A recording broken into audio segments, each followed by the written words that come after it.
محترم حضرات اور سامعین کرام، آج ہم بات کریں گے سیدنا امام شافعی رحمہ اللہ تعالیٰ کے حالات پر، آپ کے واقعات پر مختصر طور پر۔ سیدنا امام شافعی رحمہ اللہ تعالیٰ اس امت کے بہت بڑے فقیہ، مجتہد اور ایک بے مثال عالم دین تھے۔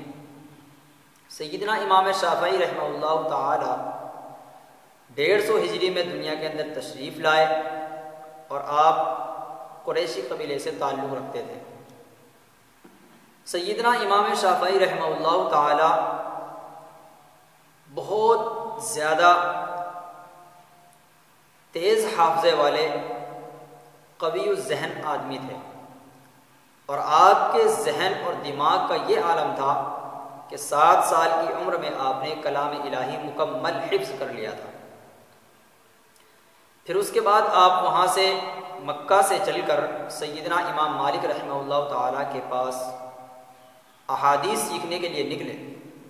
امام مالک رحمہ اللہ تعالیٰ کی مجلس میں رہ کر آپ نے احادیث کا مبارک علم حاصل کیا، اور آپ نے ان کی مجلس عالیہ میں اپنے آپ کو سپرد کیا۔ آپ کے پاس اس وقت نہ قلم، نہ کاپی، نہ کاغذ، نہ تختی، کچھ نہ تھا۔ سیدنا امام مالک رحمہ اللہ تعالیٰ شاگردوں کو حدیث کی املا کرایا کرتے تھے، تو آپ بھی جا کر پیچھے چھپ کر بیٹھ گئے اور آپ نے اپنے ہاتھ پر ویسے ہی لکھنا شروع کر دیا۔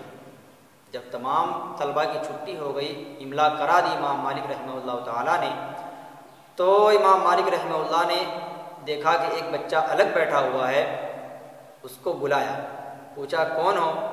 کہا کہ محمد ہوں، ادریس کا بیٹا ہوں، یعنی امام شافعی تھے۔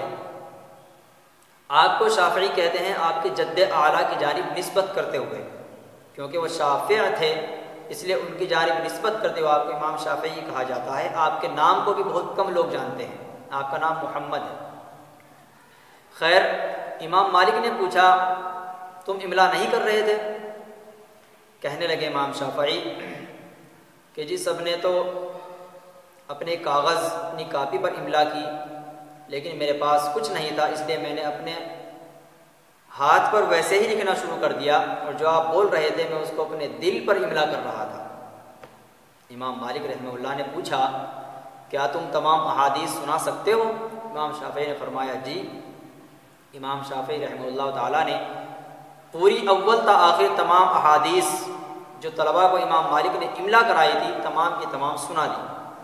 اس کے بعد امام شافعی رحمہ اللہ تعالیٰ سے احادیث سننے کے بعد امام مالک بڑے خوش ہوئے، اور آپ کو بے حد خوشی ہوئی اس بات سے کہ آپ نے پوری احادیث کو زبانی سنا دیا، آپ کے حافظے کو دیکھا۔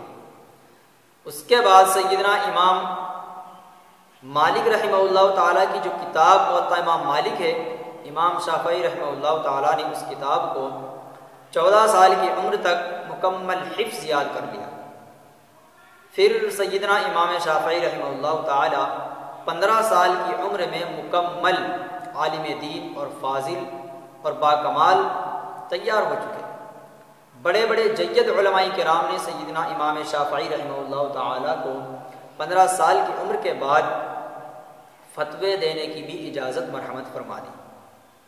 سیدنا امام شافعی رحمہ اللہ تعالی 15 سال کی عمر میں فتویٰ دینے لگے۔ آپ سوچ سکتے ہیں کہ کیا عمر ہوتی ہے۔ یہ آپ کے حافظے کی، آپ کے دل و دماغ کی، اور آپ کے علم اور آپ کی بردباری کی علامت ہے کہ آپ کا علم کس قدر وسیع ہوگا۔ سیدنا امام احمد بن حنبل جو بہت بڑے فقیہ تھے، 3 لاکھ احادیث امام احمد بن حنبل کو زبانی یاد تھی، اس کے باوجود آپ امام شافعی رحمہ اللہ تعالیٰ کی مجلس میں جایا کرتے۔ لوگ آپ سے پوچھتے کہ آپ امام شافعی ایک جوان آدمی ہیں، ان کے پاس کیوں جاتے ہیں؟ امام احمد بن حنبل جواب دیتے ہیں کہ وہ ان کے معانی کو جانتے ہیں، اس لیے میں ان کے پاس جاتا ہوں۔ خلاصہ کلام یہ ہے کہ امام مالک، امام شافعی رحمہ اللہ تعالیٰ جو ہیں امام مالک کے شاگرد ہیں اور بہت بڑے فقیہ ہیں۔ اللہ تبارک و تعالیٰ ان سب کے واقعات سے ہمیں سمجھنے کی توفیق عطا فرمائے۔